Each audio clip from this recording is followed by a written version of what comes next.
फटाफट से एक बार बेटा फॉर्मूलाज को गो थ्रू कर लो, फिर इसके न्यूमेरिकल प्रॉब्लम जो है उनको शुरू करेंगे। तानिया जी आपके नोट्स क्या है? वो वाली कॉपी कर रह गई, ग्रेट, बहुत बढ़िया।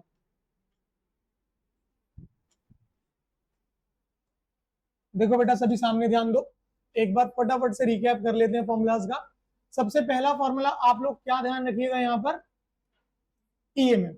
ईएमएफ के लिए 2 पॉइंट ध्यान रखना।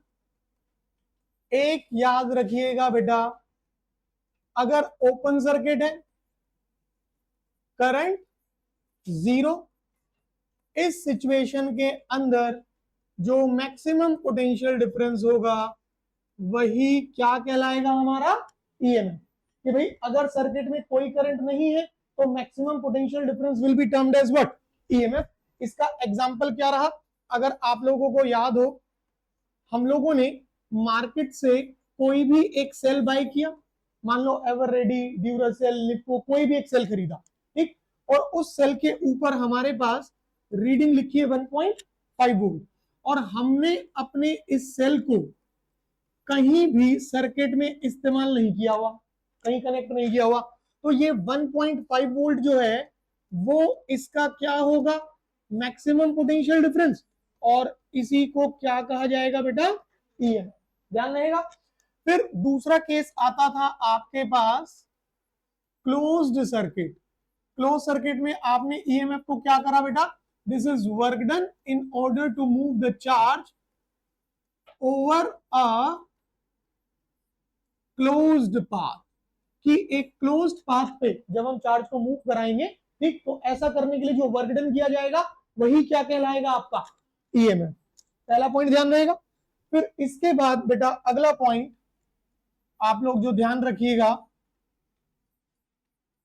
वो रखना, ड्रिफ्ट वेलोसिटी एंड करंट, इन दोनों को साथ में, ठीक। कैसे, देखो भाई अगर बात करते हो ड्रिफ्ट वेलोसिटी की, जल्दी से बेटा, तो ड्रिफ्ट वेलोसिटी के दो फॉर्मूले, एक हो जाएगा e e tau by M, और एक हो जाएगा बेटू e v tau by m l, ठीक है।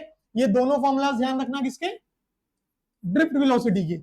ये हो जाएगा इन टर्म्स ऑफ इलेक्ट्रिक फील्ड, और ये वाला हो जाएगा इन terms of applied potential difference, ठीक है। फिर अगर बात करते हो करंट की, करंट में दो ध्यान रखो, अगर है स्टेडी करंट तो हम लोग क्या लिखते थे, क्यू बाई टी, और अगर है इंस्टेंटेनियस करंट, ऑल्टरनेटिंग करंट, तब हम क्या लिखेंगे, D Q by D T. Directions बनाते समय जल्दी से सेटल हो जाए बेटा, डायरेक्शंस बनाते समय जो करंट है वो कौन सा करंट लेते हो बेटू, कन्वेंशनल करंट। कहां से कहां फ्लो करेगा, पॉजिटिव से नेगेटिव, इसी को फर्दर क्या कहते हो, डिस्चार्जिंग करंट। इसी को हम लोग क्या नाम देते हैं वहां पर, डिस्चार्जिंग करंट। करंट के लिए ये पॉइंट ध्यान रखो, ठीक है। इसके बाद क्या करना है, इन दोनों को ठीक रिलेट करते हैं आप लोग, relation between current and drift.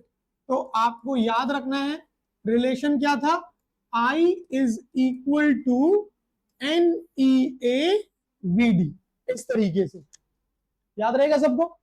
यहां तक के पॉइंट्स में कोई दिक्कत, पक्की बात। चलो आगे बढ़ते हैं, और अगला कंसेप्ट ध्यान रखेंगे बेटा, resistance, conductance and specific resistance, तीनों चीजें एक साथ रखना। स्पेसिफिक रेजिस्टेंस को ही क्या बोलते हो, रेजिस्टिविटी, ठीक है। अब देखो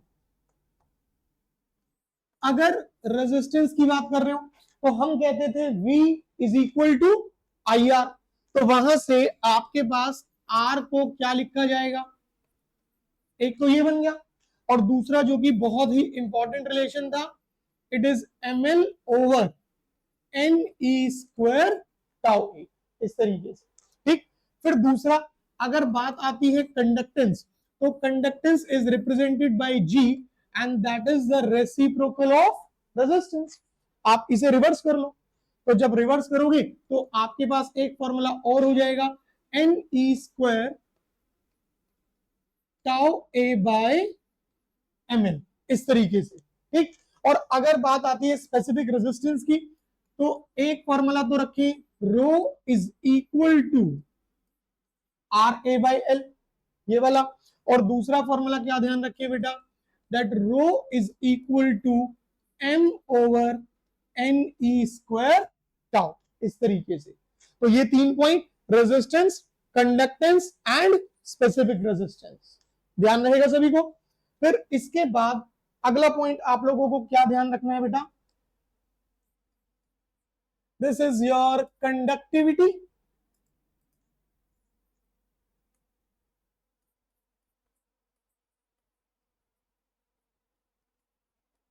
कंडक्टिविटी एंड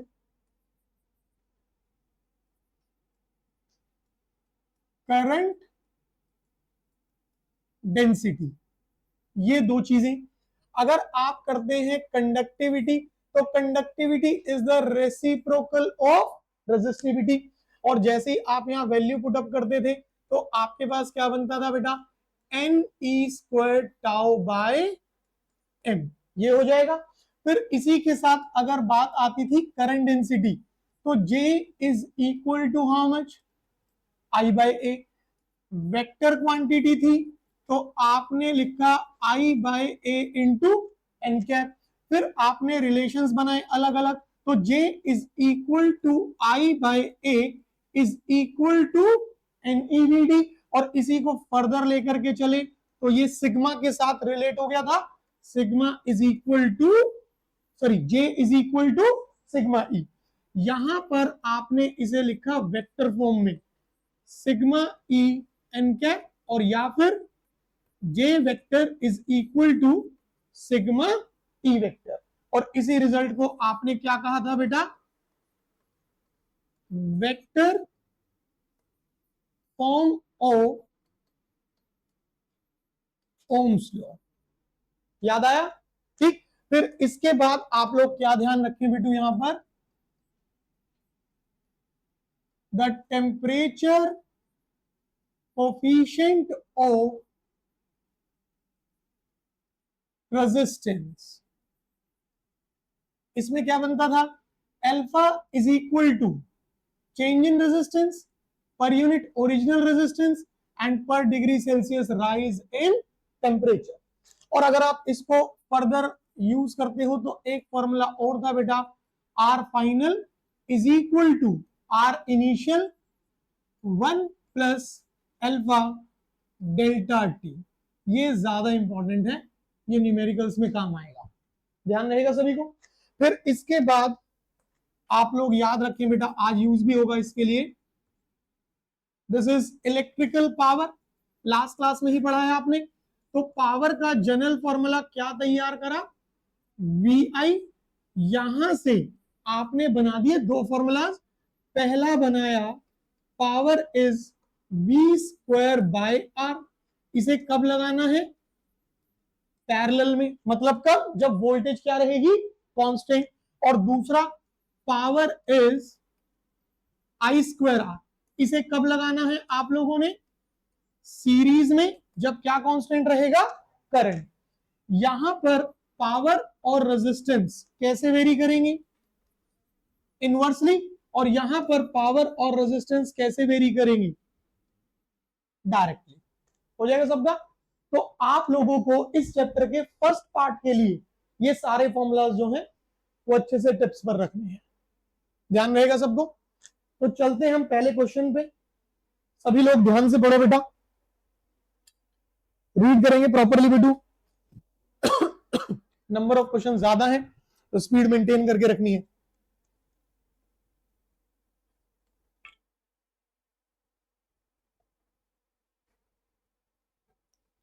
देखो क्या कह रहा है, हमारे पास दो कंडक्टिंग वायर्स हैं एक्स एंड वाई। ठीक, made up of same diameter but different material.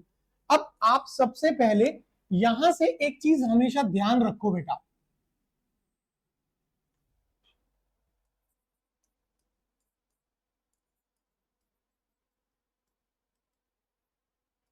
जब बात किसी मटेरियल को लेकर के हो रही है, ठीक है, अब या तो हमारा मटेरियल जो है वो क्या रहेगा बेटू, सेम रहेगा, ठीक, और या फिर जो मटेरियल है वो क्या रहेगा, अलग अलग हो जाएगा। भाई या तो क्या कह रहा है कि एक्स और वाई सेम मटेरियल के बने हैं, या फिर हो सकता है एक्स और वाई डिफरेंट मटेरियल के बने हैं। अगर मटेरियल सेम है, नंबर डेंसिटी, अगर आपको याद हो, चैप्टर रिवाइज कर रहे हो आप लोग, ये एन क्या रिप्रेजेंट करता था, this is your number density. Number density का मतलब क्या होता था, it is number of electrons per unit volume, ठीक है। अगर नेचर ऑफ मटेरियल सेम है तो नंबर डेंसिटी भी क्या रहेगी, सेम रहेगी, कोई चेंजेस नहीं आएंगे, ठीक है। एंड अलोंग विद दिस, अगर नेचर ऑफ मटेरियल सेम है तो जो रेजिस्टिविटी है बेटा, ये भी क्या रहेगी, सेम रहेगी, इसमें भी कोई चेंजेस नहीं आएंगे। तो पहला पॉइंट क्या ध्यान रखना है, अगर मटेरियल सेम है तो नंबर डेंसिटी एंड रेजिस्टिविटी ये दोनों में कभी कोई चेंजेस नहीं होंगे, they will always remains the same. फिर दूसरी चीज हमारे पास क्या है कि भाई अगर नेचर ऑफ मटेरियल बदल रहा है, भाई एक्स एक मटेरियल का बनाया और वाई आपने कोई दूसरा मटेरियल यूज किया, इन that case number density and resistivity both will changes, x के लिए कुछ और होगा और वाई के लिए कुछ और होगा, ये पॉइंट ध्यान रहेगा। अब वापस क्वेश्चन के अंदर आओ, उसने कहा कि डायामीटर सेम है,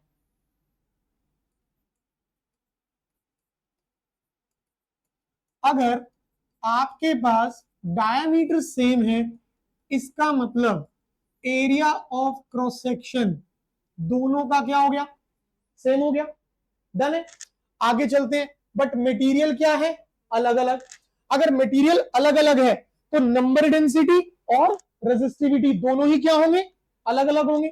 आगे चलते हैं, they are first connected in series and then in parallel across a battery, and if the number density of electron is x is twice then in y। ध्यान से देखो, जो नंबर डेंसिटी है,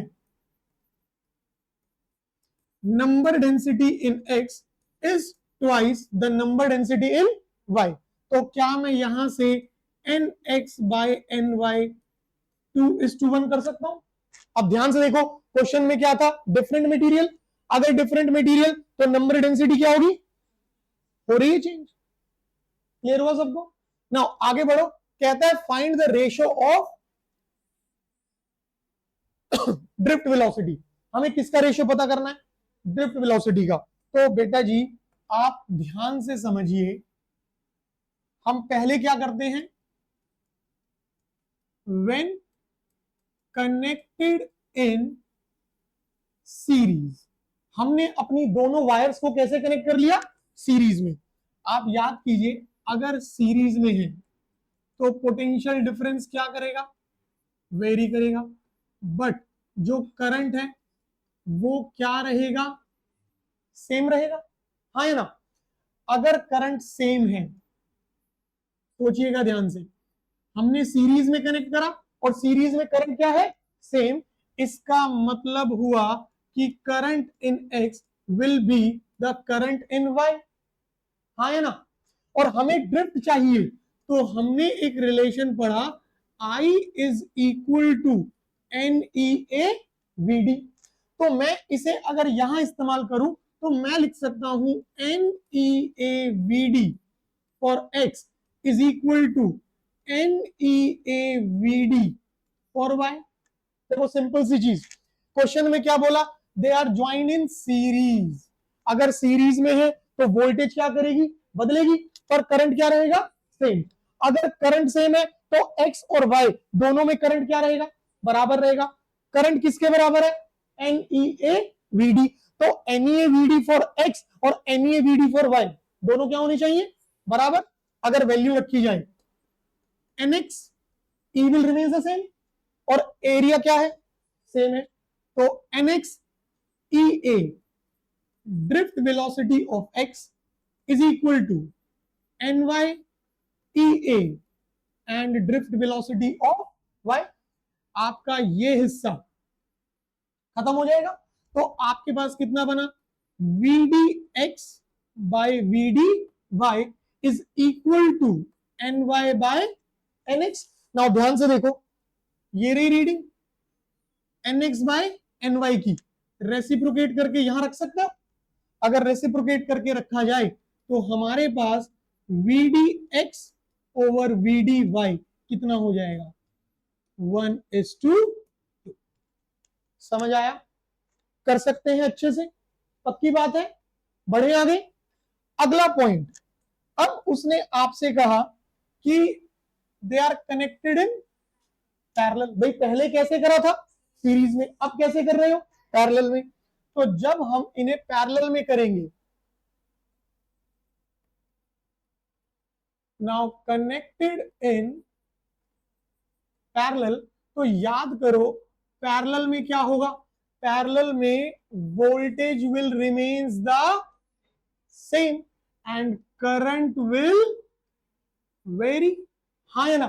अब आप खुद से सोचिए, आप दोनों में से किसे इस्तेमाल करोगे? वोल्टेज को, पोटेंशियल डिफरेंस को। जब हमने पोटेंशियल डिफरेंस को इस्तेमाल किया तो हम लिख सकते हैं Vx is equal to Vy। But हम जानते हैं V is equal to what? IR। बहुत ध्यान से वैल्यू रखो। V is equal to what is I? NEA VD and what is R? Rho L by A। यहां A से A cancel, तो हमारे पास पोटेंशियल कितना आया? NEVD rho L। अगर पोटेंशियल की इक्वेशन ये बन रही है, ठीक है, और पोटेंशियल क्या है? सेम, तो क्या हम ऐसा कुछ लिख सकते हैं कि NEVD rho L for X is equal to NEVD and rho L for Y। हाँ या ना? भाई अगर ऐसा है तो देखिए NX E as it is VDX। क्या लेंथ के बारे में कोई इंफॉर्मेशन है? तो इसका मतलब हम यहां लेंथ को सेम नहीं रख सकते। और मटेरियल क्या है? अलग अलग, तो रेजिस्टिविटी भी क्या होगी? अलग होगी। तो यहां हम क्या करेंगे?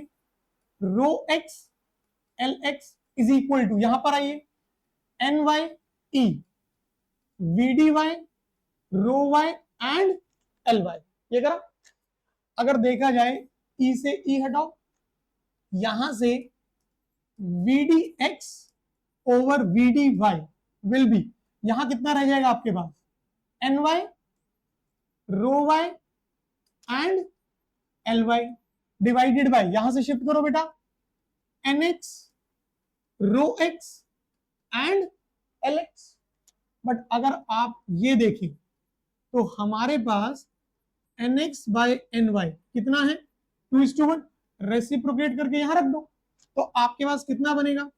VDX by VDY is equal to, इसकी जगह कितना आ गया? 1/2। तो मेरे पास आंसर बना rho Y LY divided by 2 times of rho X into LX।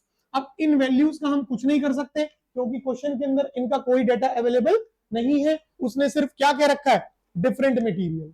अगर डिफरेंट मटेरियल है तो रेजिस्टिविटी सेम नहीं होगी, हमें एज इट इज रखनी पड़ेगी। समझ आया? कर सकते हैं पूरा क्वेश्चन। तो ये पहली कैटेगरी थी जिसमें कि हमने कैसे कनेक्ट करा? सीरीज और पैरेलल। मटेरियल क्या दिया गया था? डिफरेंट। एरिया क्या था? सेम। और नंबर डेंसिटी का रेशो अवेलेबल है। और आपको क्या निकालना था? Ratio of drift. इस तरह का प्रॉब्लम कर पाएंगे? पक्की बात? चलो अगले क्वेश्चन पर आएंगे और ध्यान से पढ़ेंगे बेटा। क्वेश्चन को अच्छे से रीड करो। देखो क्वेश्चन क्या कह रहा है बेटा आप लोगों को।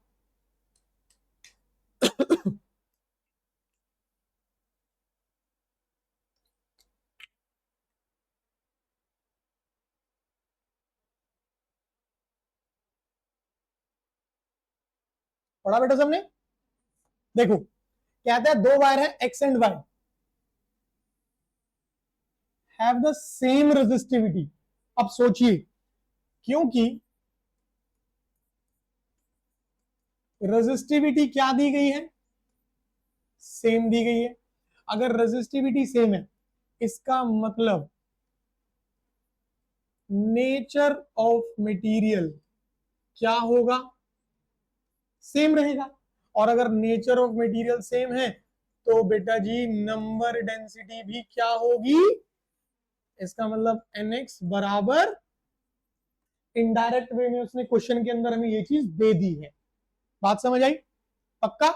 अब देखो आगे, but their area are in the ratio of 2:3 and ax by ay कितना दे दिया, 2:3, and length in the ratio of 1:2 and lx by ly कितना दे दिया, 1:2।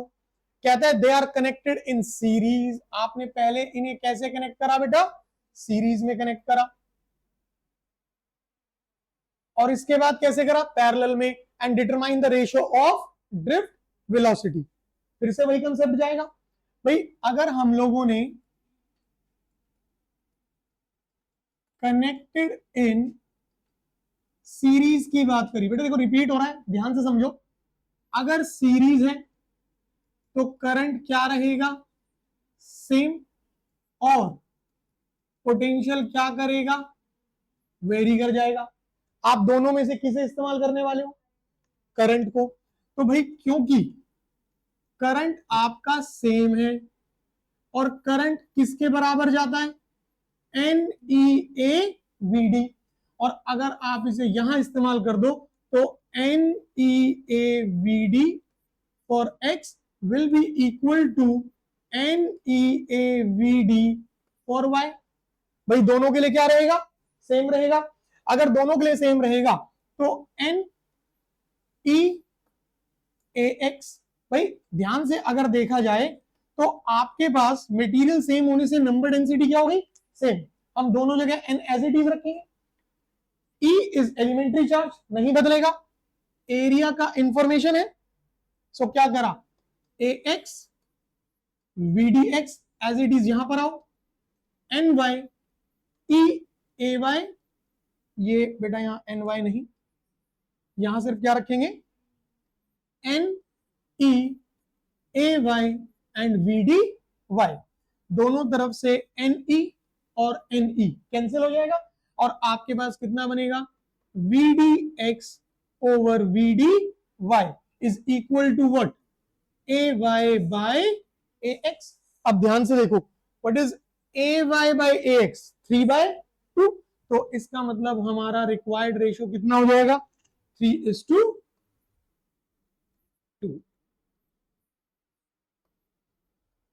बताओ कोई डाउट इसमें, पक्की बात है?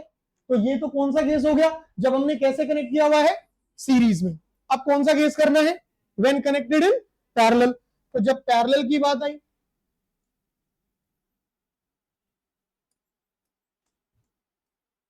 व्हेन कनेक्टेड इन पैरेलल, तो बेटा पैरेलल में हमने किसे सेम करा, वोल्टेज को।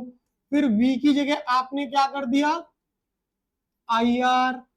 I की जगह क्या करेंगे, NEAVD, और R की जगह क्या करेंगे, rho L by A, and this is what, ये सेम चलेगा आपके पास, ठीक ना। ध्यान से देखिए, आपने एरिया को कैंसिल कर लिया, और आपके पास यहां से क्या मिलता है बेटू, this NEVD rho L will remains what, same, है ना।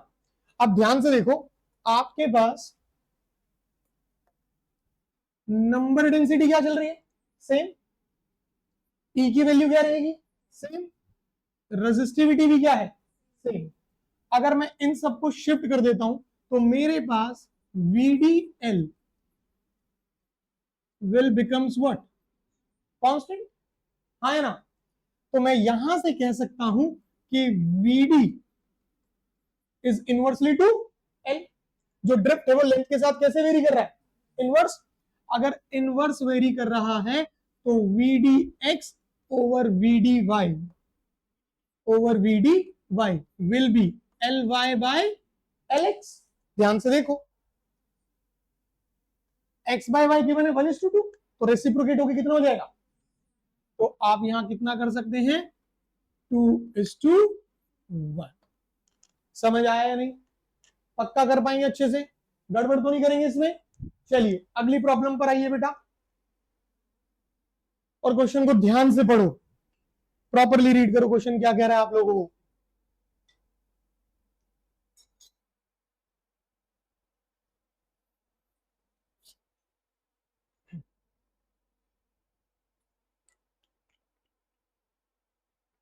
टेस्ट की टाइमिंग ध्यान है सभी को, कितने बजे से, 3 बजे से, ठीक है। पढ़ा सबने। सबसे पहले आप ध्यान से देखो, उसने कहा एक कंडक्टर है जिसकी लेंथ है L, आपने उसे DC वोल्टेज दी है। कहता अगर लेंथ को हमने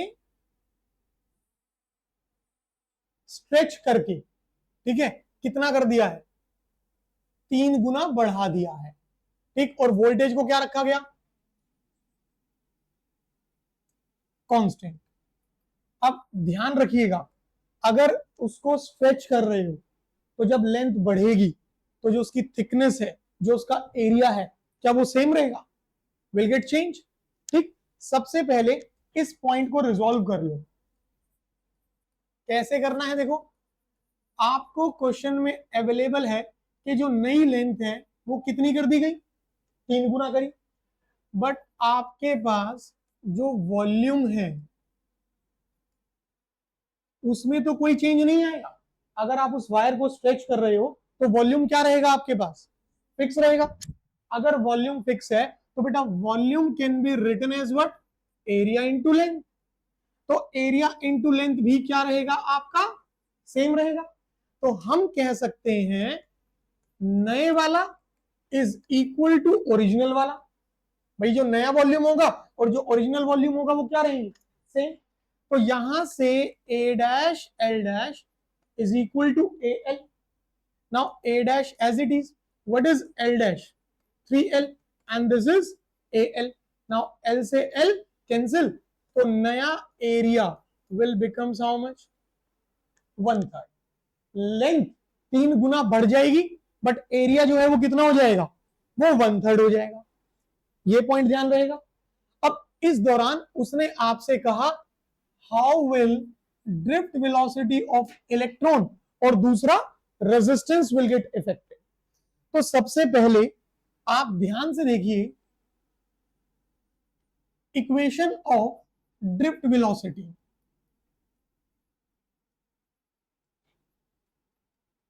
अभी हमने फॉर्मूला लिखा और फॉर्मूले लिखे दो, एक लिखा इन टर्म्स ऑफ इलेक्ट्रिक फील्ड और एक लिखा इन टर्म्स ऑफ पोटेंशियल डिफरेंस। तो आप ध्यान से देखिए कौन सा यूज करोगे, पोटेंशियल डिफरेंस, क्योंकि यहां पर वोल्टेज को क्या कह रहा है, कांस्टेंट। तो अगर हमने पोटेंशियल डिफरेंस वाला रिलेशन यूज किया, VD is equal to EV tau by MN, तो VD dash can be written as EV tau by ML dash. And what is the new length, 3L। अगर replace करते हो तो नई drift velocity will be EV tau M और L dash की जगह क्या करा, 3L। अगर आप ओरिजिनल को यहां देखें तो सब्स्टिट्यूट हो रहा है पूरा, तो आपके पास जो नई ड्रिफ्ट वेलोसिटी है वो ओरिजिनल की कितनी हो जाएगी, 1/3। सिंपल है, कर पाएंगे या नहीं। अब ये बताओ रेजिस्टेंस के लिए क्या करोगे, सोचो ध्यान से। अभी उसने ये भी तो बात करी है ना कि भाई आपको बताना है रेजिस्टेंस कैसे इफेक्टेड रहेगा। तो रेजिस्टेंस के लिए आप लोग क्या करेंगे, वेरी गुड, बहुत बढ़िया तान्या बेटा। देखिए सेकंड पॉइंट आपके पास आ रहा है रेजिस्टेंस। याद कीजिए हम रेजिस्टेंस को लिखते थे रो एल बाय ए। ये चीज करी, क्वेश्चन में साफ लिखा है, आपने वायर को स्ट्रेच किया, मटेरियल तो नहीं बदला। जब मटेरियल नहीं बदला तो रेजिस्टिविटी में तो कोई चेंज नहीं आने वाला। रेजिस्टिविटी क्या रहेगी, सेम। स्ट्रेच करा, लेंथ बदली, एरिया बदला, लेंथ बदली, एरिया बदला, तो रेजिस्टेंस पक्का बदलेगा। तो इसे कर लेते हैं इक्वेशन नंबर एक्स। और अगर आपने लिखा नया रेजिस्टेंस तो कितना बनेगा, rho L dash by a dash. आपने यहां वैल्यू रखी, कितना होगा देखो, rho what is L dash 3L, what is a dash a by 3। यहां से उठा लो रीडिंग, ठीक है, और लेंथ ये रही है आपके पास। ठीक, अगर सब्स्टिट्यूट करा, ये 3 ऊपर जाएगा, now what will be r dash 9 rho L by a. And what is rho L by a from equation x, original. तो resistance will becomes how much, 9 times. मतलब इस पर्टिकुलर सिचुएशन के अंदर जो ड्रिफ्ट है वो तो 1/3 से रिड्यूस हो जाएगी, बट जो रेजिस्टेंस है वो 9 टाइम से इंक्रीज हो जाएगा। समझ आया कैसे करना है, पक्का। बढ़े आगे बेटा, स्वीटी क्लियर है बेटा। चलो अगली प्रॉब्लम पर आते हैं, ध्यान से पढ़ो इसको भी।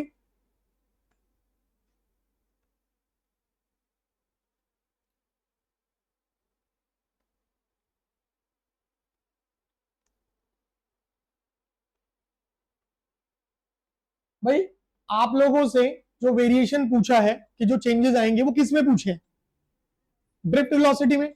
अब ध्यान से देखो, सबसे पहले क्या करो, जनरल इक्वेशन ऑफ ड्रिफ्ट आपके जा रहे हैं दो फॉर्मूले। पहला VD is equal to E tau by M. भाई क्या लिखा हमने, that VD is equal to E tau by M. और दूसरा जा रहा है बेटा VD is equal to EV tau by ml। हाँ है ना। आप ध्यान से ऑब्जर्व करो और पता लगाओ दोनों में से कौन सा लगेगा। लेंथ वाली बात आ गई, इसका मतलब इसे तो फिलहाल हम नहीं यूज कर पाएंगे, हम किसे यूज कर सकते हैं, इस रिलेशन को कर सकते हैं। अब देखो ध्यान से, पहले पॉइंट पर आओ। उसने कहा व्हेन V इज हाफ, मतलब पोटेंशियल डिफरेंस को कितना कर दिया, आधा कर दिया। अगर मैं इसका सॉल्यूशन बनाने की कोशिश करूं तो भाई VD is EV tau by ml, then what will be the new drift, EV dash tau by ml। But आपका जो पोटेंशियल है, जो पोटेंशियल डिफरेंस है उसे कितना कर दिया गया है, हाफ कर दिया गया। तो V dash is V by 2। अगर यहां रिप्लेस करा तो what will be the new drift, it is EV tau by 2 ml। ये बनेगा, आपने ये वैल्यू उठा के यहां रखी। In that case drift will get reduce to what, half. जो ड्रिफ्ट है वो ओरिजिनल की क्या हो जाएगी, आधी हो जाएगी। हाँ है ना। इसके बाद अगला पॉइंट, ये लेंथ वाला बाद में करते हैं। डायमीटर देखो, क्या डायमीटर से एरिया ऑफ क्रॉस सेक्शन से कोई रिलेशन जा रहा है। इसका मतलब यहां से अगर बात करेंगे तो हमारे पास किसी भी तरीके से कोई चेंज नहीं आने वाला, विल रिमेन द सेम। और अगर आपने बात करी किसकी, लेंथ इज डबल, हमने लेंथ को कितना कर दिया, डबल। अगर लेंथ को डबल करा तो VD dash will be EV tau by ml dash. And हमने लेंथ को कितना कर दिया है, डबल करा। अगर आप रिप्लेस कर रहे हो तो what will be VD dash, it is EV tau by m। Twice value put up करी। अब ध्यान से EV टाउ बाय ml अगर यूज कर लिया जाए यहां पे तो what will be the new drift, it is VD by 2। समझ आया बेटा नहीं, पक्का क्लियर हुआ, कर सकते हैं अच्छे से। चलें आगे। चलो अगली प्रॉब्लम लगाएंगे बेटा। अब यहां से पावर वाला पॉइंट यूज होगा आपका, सो ध्यान से सोचो, क्वेश्चन को पढ़ो प्रॉपरली, देखो कैसे करेंगे।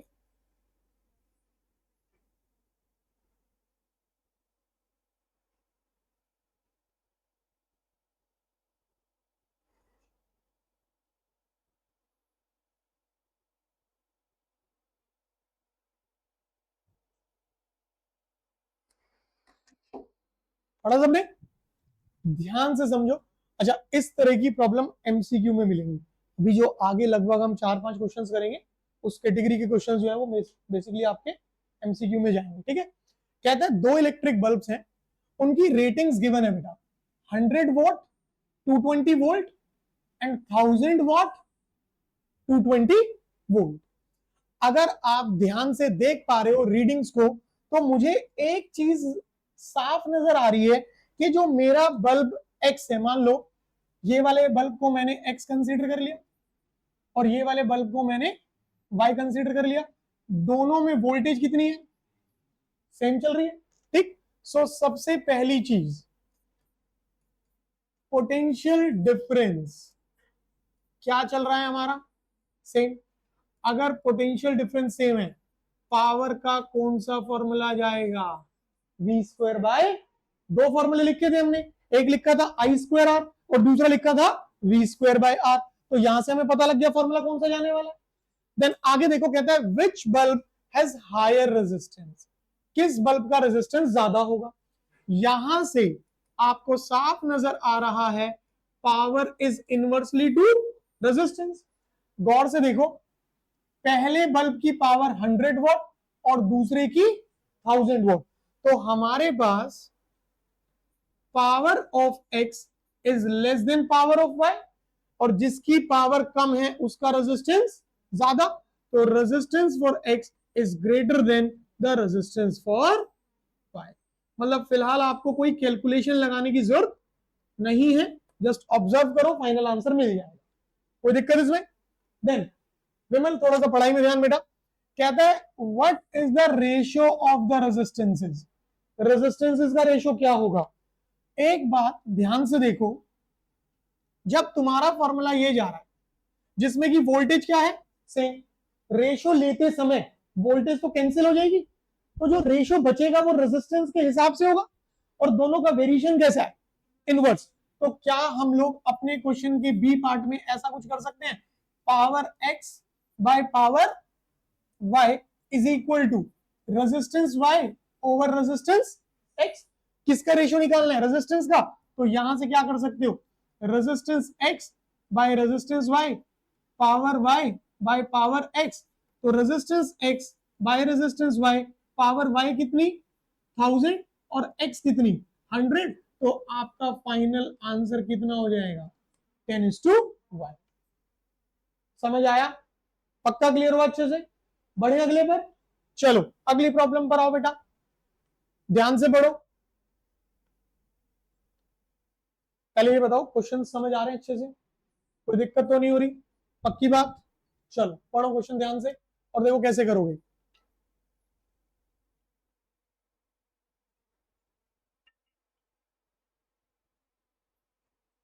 कहता है दो हीटर है, ठीक, एंड किस तरीके से रेटिंग दे रहा है बेटा हमें? 200 volt, 300 what, 200 volt and 600 what.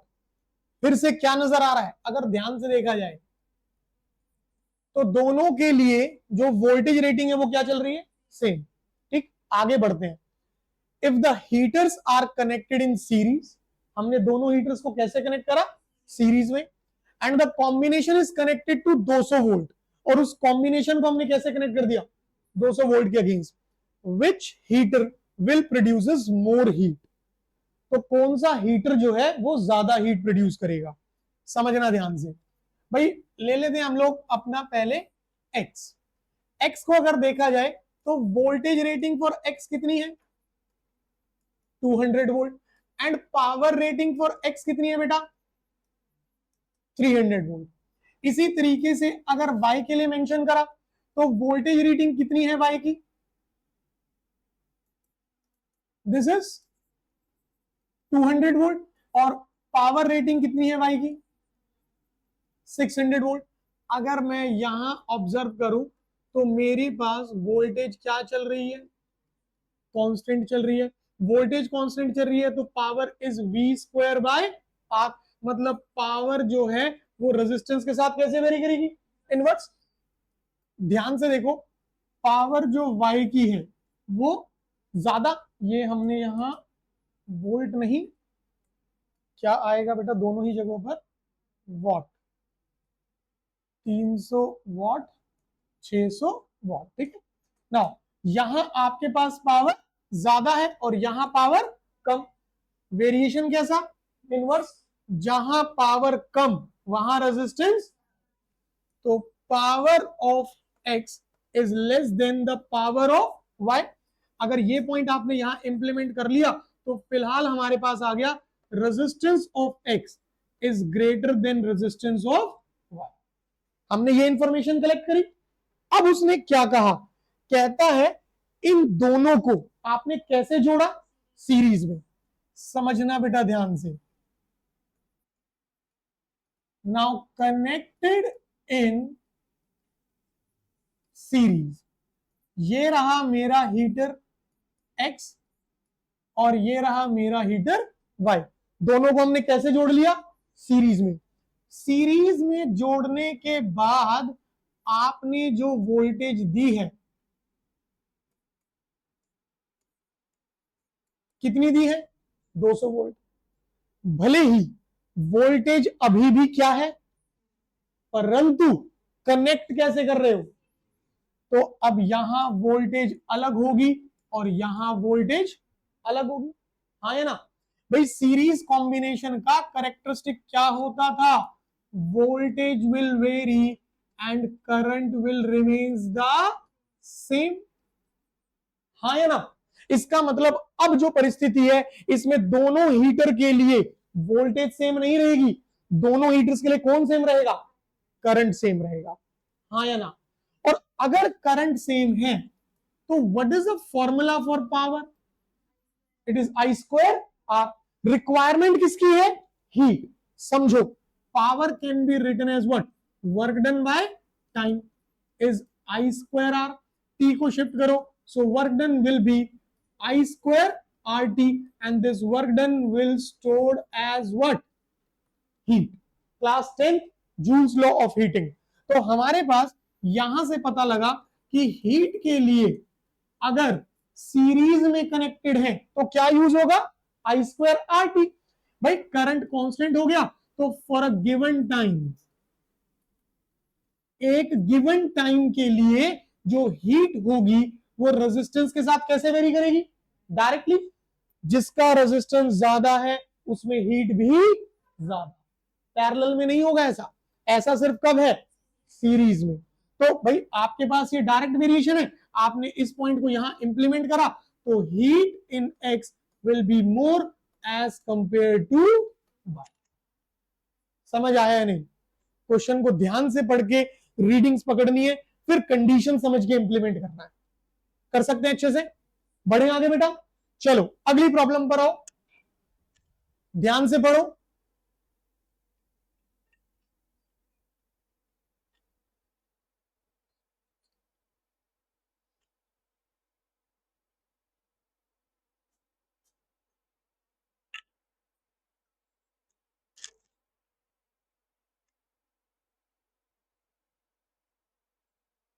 क्या कह रहा है क्वेश्चन बेटा आदित्य, कम ऑन, कैसे कर सकते हैं।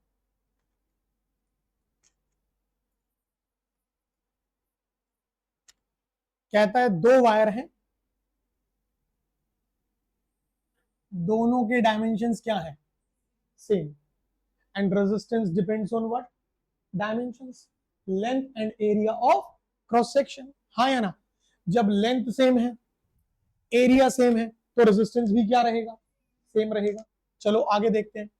Are first connected in series and then connected in parallel to a source of supply, मतलब हमने जो वोल्टेज दी है सीरीज में अगर 200 वोल्ट दी है तो पैरेलल में भी कितनी दी है, 200 वोल्ट। दोनों में आपकी वोल्टेज क्या है, whether they are connected in series और इन पैरेलल। कहता है what is the ratio of the heat produced in the two cases. अब सिंपल सी चीज, पहले हम क्या करते हैं, जब उसने कहा कि दो वायर्स, तो भाई सेम डायमेंशन, अगर R1 तो कितना R, और R2 भी कितना रहेगा R। क्यों रहेगा ऐसा, क्योंकि डायमेंशंस क्या है बेटा, सेम। अब हम क्या करते हैं, व्हेन कनेक्टेड इन सीरीज, जब हमने कैसे कनेक्ट करा, सीरीज में, तो देखिए ध्यान से,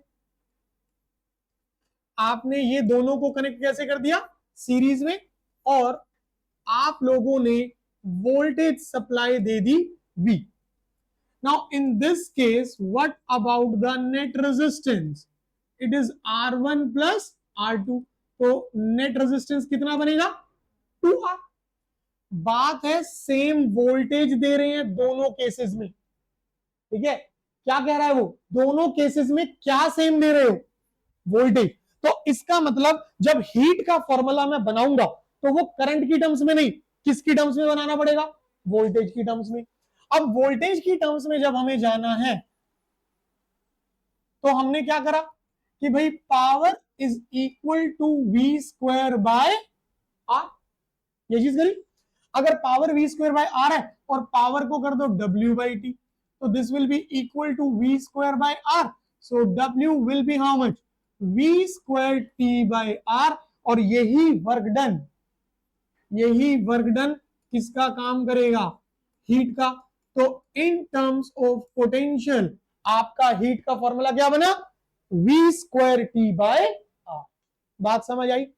भले ही तुम सीरीज में जोड़ रहे हो, बट जो तुम्हें रेशो निकालना है वो रेशो इस बात को ध्यान में रख के निकालना है कि सीरीज और पैरेलल दोनों में आपने वोल्टेज क्या दी है, सेम दी है। आई बात समझ।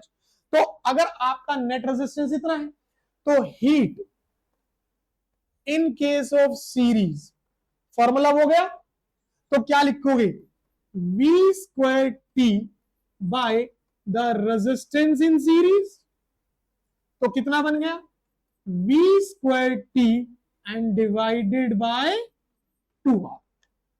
हाँ या ना, क्लियर है ये बात। अब ये तो कहानी हो गई सीरीज की, ठीक।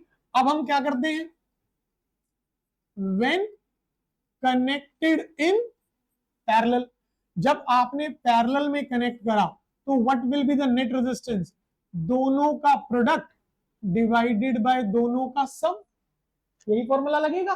तो आपके पास कितना बना यहां से, this is R square by 2R and that gives you how much, R by 2। तो अगर आपने लिखा heat in parallel, heat in parallel, तो कितना होगा, V square T by resistance in parallel. And what is the resistance in parallel, R by 2। आप यहां रखिए तो आपके पास बेटा जब R बाय 2 रखोगे तो 2 ऊपर आ गया and V square T by R, ये चीज बनी।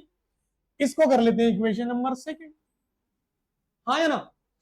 अब उसने आपसे कहा ratio of the heat, sequence क्या चल रहा है, सीरीज एंड देन पैरेलल। तो आप क्या कर सकते हैं, taking first by second, so heat in series by heat in parallel, V square T by R, V square T by R पूरा कैंसिल हो जाएगा। आपके पास यहां सीरीज में कितना बनेगा, 1/2, और यहां कितना आएगा 2, तो रेशो कितना बना, 1:2। आई बात समझ। हमने इतना लेंदी इसलिए करा सो दैट हमारा पहले कंसेप्ट पकड़ में आ जाए, ठीक है। एग्जाम में हम इतना टाइम वेस्ट नहीं करेंगे, ठीक है। कैसे, देखो आप लोग फॉर्मूला पकड़ चुके हैं कि भाई हमारे पास हीट को कब लिखना है, कांस्टेंट वोल्टेज के साथ। तो अगर हीट को कांस्टेंट वोल्टेज के साथ लिखा तो it is V square T by R, voltage same है। तो in a given time heat और रेजिस्टेंस कैसे वेरी कर रहे हैं, इनवर्सली। अगर हीट और रेजिस्टेंस इनवर्सली वेरी कर रहे हैं तो heat in series by heat in parallel, resistance in parallel bye resistance in series. हाँ या ना? नाउ ध्यान से देखो, रेजिस्टेंस इन पैरेलल कितना था, R by 2, and resistance in series कितना था, 2R, कैंसिल एंड 1:2। इतना इसलिए करा है जिससे वो कंसेप्ट बढ़िया से एक बार पकड़ में आ जाए एग्जाम में। आई बात समझ? कर सकते हैं? कोई डाउट? पक्का? अब ध्यान रखो, अगर वोल्टेज कांस्टेंट है तो ये लगाया, बट सेम क्वेश्चन में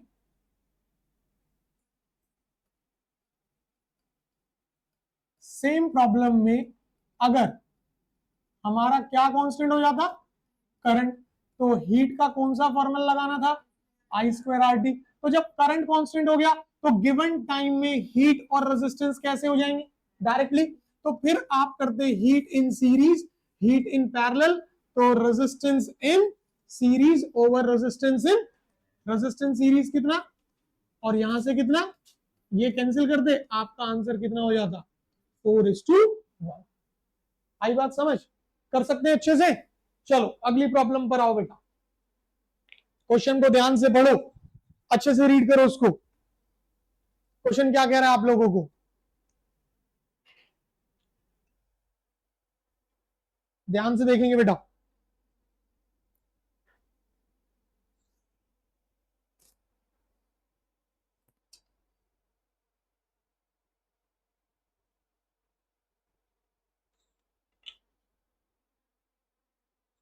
एक हीटर कॉइल है, इज कट इनटू 2 पार्ट्स। अब यहां उसने कट करा है, मान लो ये तुम्हारी हीटर कॉइल है, अगर तुमने इसको 2 पार्ट्स में कट कर दिया तो लेंथ तो बदलेगी, पर क्या एरिया बदलेगा? नो, एरिया में कोई चेंज। तो सीधा सा पॉइंट ले पाएंगे कि रेजिस्टेंस लेंथ के साथ कैसे वेरी करता है, डायरेक्टली। अगर तुमने लेंथ को आधा कर लिया तो रेजिस्टेंस भी क्या हो जाएगा, आधा हो जाएगा। हाँ या ना?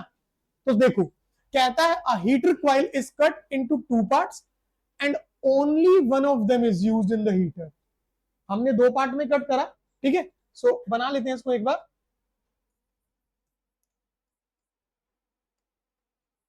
मान लेते हैं ये हमारी वायर है जिसका ओवरऑल लेंथ कितना है, L, क्रॉस सेक्शन कितना, A, और रेजिस्टेंस कितना, R। ये जो चला, ये हिस्सा जो चला, ये तो कौन हो गया बेटा हमारा, ओरिजिनल, ठीक। Now cut into 2 equal parts.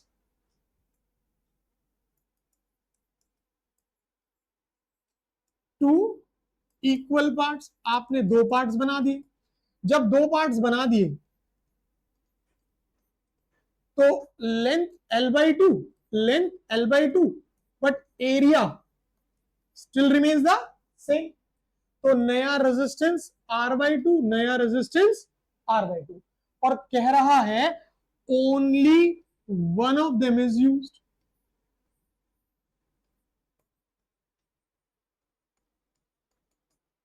हमने सिर्फ और सिर्फ एक को यूज किया।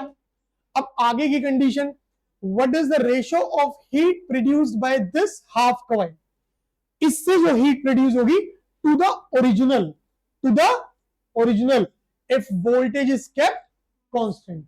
वोल्टेज क्या है, तो फटाक से क्या करना है, ओरिजिनल कितना रेजिस्टेंस R, नया कितना रेजिस्टेंस R/2। अब हम जानते हैं कि अगर वोल्टेज कांस्टेंट है तो हीट का फॉर्मूला V²/R इंटू T। तो in a given time keeping the voltage constant, heat जो है वो रेजिस्टेंस से कैसे वेरी करेगी, इनवर्सली। अगर इनवर्सली वेरी कर रही है तो देखो उसने रेशो कहां से कहां का मांगा है, this part two the original. मतलब रेशो चाहिए हमें नए वाले से, नए वाले से किसका, ओरिजिनल का। नाउ व्हाट इज नया वाला, R/2, ये कर लिया। And what is the original वाला, R, कैंसिल और अपना आंसर कितना रह जाएगा 1:2। हाँ या ना? जस्ट ट्रैक द सिचुएशन, फिर कंडीशन और फॉर्मूला। कर सकते हैं नहीं? चलो अगली प्रॉब्लम देखेंगे बेटा, ध्यान से पढ़ो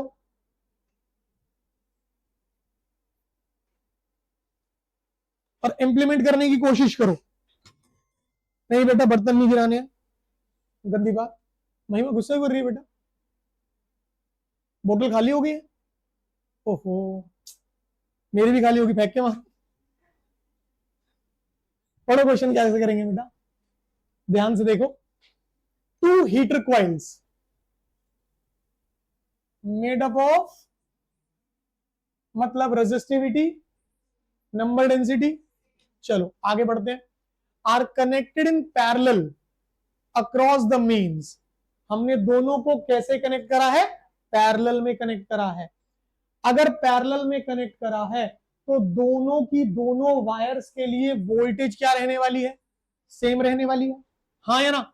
चलो आगे आते हैं। The length and diameter of one of the coil are double than that of the other. ठीक, हम क्या करते हैं,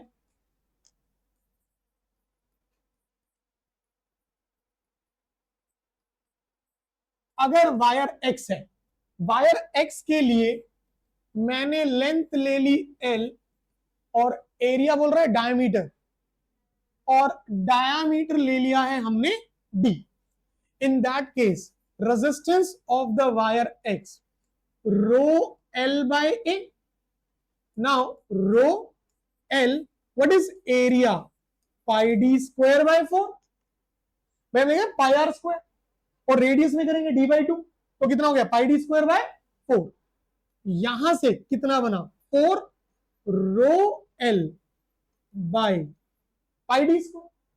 ये एक्स का इंफॉर्मेशन आ गया। अब चलते हैं किसके पास? वायर वाई के पास, और ध्यान से देखते हैं बेटू, वायर वाई में व्हाट इज द लेंथ? कहते हैं the length and diameter of the coil are doubled. Length is 2l and diameter is 2d। हाँ या ना? अगर मैं इस सिचुएशन में रेजिस्टेंस लिखूंगा तो शायद कितना होगा? देखो ये रहा, इसी के हिसाब से लिखेंगे 4 rho L dash pi D dash square. हाँ या ना? अगर रीडिंग्स रखी जाए तो R by 4 rho, what is L dash? 2l, then pi D dash is 2d, 4d square. ये बना। तो व्हाट इज आर वाई? ध्यान से, ये वाला जो डिनोमिनेटर में 2 है इसको मैंने करा सेपरेट, और बाकी हिस्सा 4 rho L by pi D square as it is रख लिया। चेक इट आउट, क्या मैं यहां यूज कर सकता हूं? तो मुझे पता लग गया R y is R x by 2। हाँ या ना? समझ आया? अरे जिंदा लाशो, हाँ या ना? पक्का? अब उसने कहा आपने इन दोनों को कैसे कनेक्ट करा है? पैरेलल में। अगर दोनों को पैरेलल में कनेक्ट किया, कनेक्टेड इन पैरेलल, बेटा फिर से आप बर्तन गिरा रहे हैं, मैं भी अपनी बोतल फेंकूंगा, अभी रुक जाओ। इस बार तुम नहीं, कौन फेंकेगा बेटा? बस चल रहे 2 मिनट हो गए, ठीक है। नाउ हमने कैसे कनेक्ट करा है उसे? पैरेलल में। अगर पैरेलल में कनेक्ट करा तो वोल्टेज क्या होगी? कांस्टेंट। और वो बात कर रहा है हीट की, तो वोल्टेज अगर कांस्टेंट है तो what is the formula for heat? V square T by R. ये चलता है भाई, वोल्टेज कांस्टेंट तो for a given time heat vary inversely to resistance. So heat in x over the heat in y will be ry by rx। ये बनेगा। Now ध्यान से देखो, ry by rx will be 1/2। अगर मैं इस value को यहां रख देता हूं तो heat in x over heat in y, जो कि कितना बन रहा है? R y by R x, तो आर एक्स को यहां लाया तो मेरा रेशियो कितना तैयार हुआ, 1:2। समझ आया कैसे करना है, पक्की बात है। चलिए अगली प्रॉब्लम पर बढ़े, बहुत सिंपल है, ध्यान से पढ़ना पड़ेगा और ये क्वेश्चन तभी निकल पाएगा जब आपने क्लास में जो हम डिस्कशन कर रहे थे उन चीजों को ध्यान से सुना हो, नहीं तो ये क्वेश्चन नहीं निकलेगा बेटा। पढ़ो अच्छे से इसको।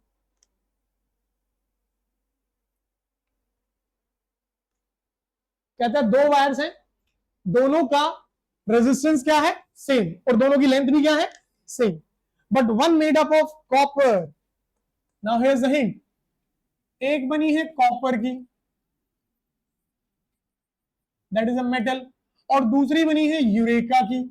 अगर याद हो क्लास में जिक्र किया था हमने कि जो हमारा मीटर ब्रिज होता है उसकी जो वायर है वो मेटल वायर नहीं होती, वो क्या होती है, अलॉय। कौन कौन से, यूरेका, कॉन्स्टेंटन और या फिर मैग्नेनियम।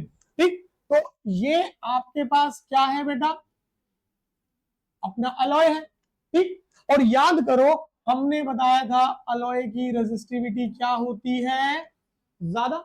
सो R is equal to rho L by A, तो rho is equal to R A by L।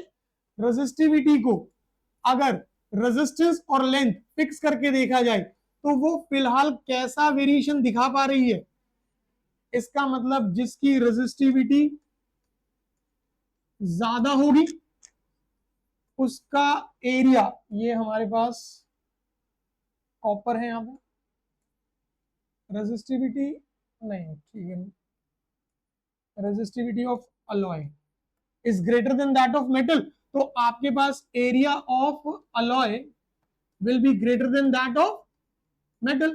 तो इसका मतलब हमारे पास area of eureka will be more than that of the copper, so which one will be thicker,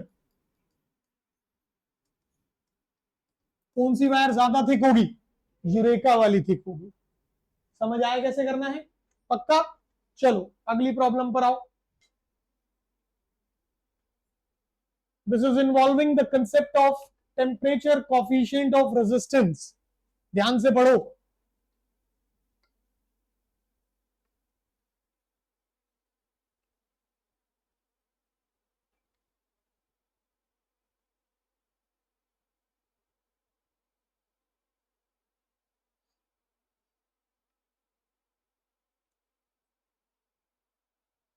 पढ़ा question, देखो ध्यान से, रीडिंग्स को प्रॉपरली मेंशन करो बेटा। एट रूम टेम्परेचर, ये हो गया तुम्हारा इनिशियल टेम्परेचर, कितना 27 degree Celsius. At room temperature the resistance, तो इनिशियल रेजिस्टेंस कितना हो गया बेटा 100 ओम। एट व्हाट टेम्परेचर, आपसे क्या डिमांड करा जा रहा है, temperature final. Does the resistance of the element changes to, what is the final resistance 117 ohm, and temperature coefficient of resistance कितना है 1.70 इंटू 10 की पावर -4 डिग्री सेल्सियस इनवर्स। अभी थोड़ी देर पहले हम लोगों ने एक फॉर्मूला बनाया था, that R final is equal to R initial 1 plus alpha delta T. तो डेल्टा टी को आप क्या लिख सकते हो बेटा, यहां पे T final minus T initial, T final and minus T initial. इस तरीके से अगर आप गौर से देखें बेटा, आपके पास R final, R initial, alpha और टी इनिशियल रीडिंग्स अवेलेबल है। सब्स्टिट्यूट अगर कर लिया जाए तो हम यहां से क्या फाइंड आउट कर सकते हैं, टेम्परेचर फाइनल हो जाएगा या नहीं, पक्का। चलिए अगली प्रॉब्लम पर आए।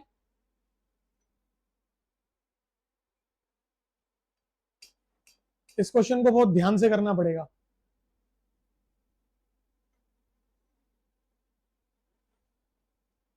आप क्वेश्चन को पढ़ लो अच्छे से। स्वीटी जी क्या हुआ, कह रही सर ने भी अपनी बोतल मारी थी आखिर में।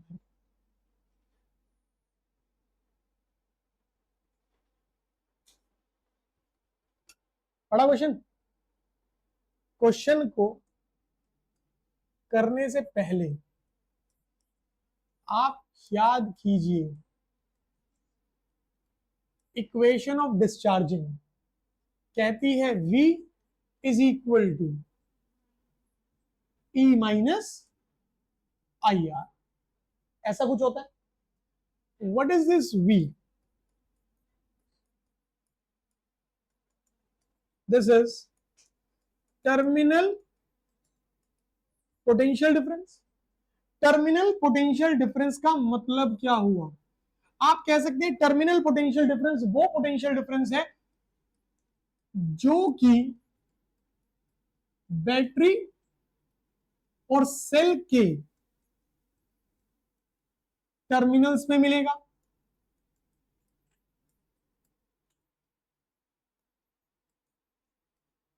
या तो आप ये कहिए कि कहां मिलेगा, बैटरी और सेल के टर्मिनल्स में, या फिर आप कह सकते हैं जो कि कहां मिलेगा, अक्रॉस द एक्सटर्नल रेजिस्टेंस। कैसे? देखो बेटा, आपने ये एक सेल लिया, इस सेल का ईएमएफ है ई और इंटरनल है आर, और आपने इसे कनेक्ट किया हुआ है कहां पर, एक एक्सटर्नल रेजिस्टेंस में। तो जो आप लोगों को वोल्टेज मिलेगी वो सेल के टर्मिनल्स में मिलेगी, और जो टर्मिनल्स में है वो बेसिकली कहां पर है, इस रेजिस्टेंस पर है। इसका मतलब इस वोल्टेज को आप फर्दर क्या लिख सकते हो, करंट, और ये वाला रेजिस्टेंस है ना, दैट इज व्हाट। आइए भाई, पोटेंशियल डिफरेंस, पोटेंशियल ड्रॉप किसके बराबर होता है, करंट इनटू रेजिस्टेंस। और ये जो टर्मिनल पोटेंशियल डिफरेंस है, एक तरह का जो पोटेंशियल डिफरेंस है वो कहां पर है, एक्सटर्नल रेजिस्टेंस पर है। और एक्सटर्नल रेजिस्टेंस पर अगर है तो आप क्या लिखेंगे, करंट इनटू एक्सटर्नल रेजिस्टेंस, हाँ या ना। तो इसका मतलब मैं अपनी इस इक्वेशन को दो तरह से देख सकता हूं, या तो सिंपली ये, और या फिर ये वाली। अगर यहां से देखा तो टर्मिनल पोटेंशियल डिफरेंस एक्सटर्नल के साथ कैसे वेरी करेगा, डायरेक्टली। बट अगर यहां से देखा तो टर्मिनल पोटेंशियल डिफरेंस इंटरनल के साथ कैसे वेरी करेगा, इनवर्स, हाँ या ना। अब पढ़ो क्वेश्चन ध्यान से। आपने एक सीरीज कॉम्बिनेशन लिया और एक पैरेलल, और दोनों को एक एक करके आपने अपने सेल के अक्रॉस जोड़ा, ठीक है। मतलब केस 1 आपने लिया सीरीज, ये ले लिए हमने दो आइडेंटिकल वैल्यू, और सोर्स ऑफ पोटेंशियल डिफरेंस ई और इंटरनल आर है, ठीक है। और दूसरा केस हमने क्या ले लिया बेटा, पैरेलल। ये आपने दो एक्सटर्नल रेजिस्टेंसेस लिए, सेम लेने हैं, आइडेंटिकल लेने हैं, ठीक, और सेम सोर्स के अगेंस्ट आपने कनेक्ट कर दिया इस तरीके से। अब हमारे पास टर्मिनल्स पे जो वोल्टेज मिलेगी, टर्मिनल्स पे जो वोल्टेज मिलेगी will be current into the net resistance, that will be how much, 2R। and in this case जो टर्मिनल्स पे वोल्टेज मिलेगी, ठीक, will be what, I into resistance in parallel, जो कि कितना हो गया, R/2। यहां रेजिस्टेंस ज्यादा है तो टर्मिनल पोटेंशियल डिफरेंस भी क्या होगा, ज्यादा, और यहां रेजिस्टेंस कम है तो टर्मिनल पोटेंशियल डिफरेंस भी क्या होगा। समझ आया या नहीं, पक्का क्लियर हुआ? तो क्वेश्चन में वेरिएशन इंटरनल वाला नहीं था, कौन से वाला था, एक्सटर्नल वाला था। तो आज वाले जो ये 16 क्वेश्चंस हैं अच्छे से प्रिपेयर हो जाएंगे सबके, पक्का। नेक्स्ट क्लास में अगली कैटेगरी पे मूव ऑन कर जाएंगे, ठीक है। मिलते हैं बेटा नेक्स्ट पे, इसको अच्छे से प्रिपेयर कीजिएगा।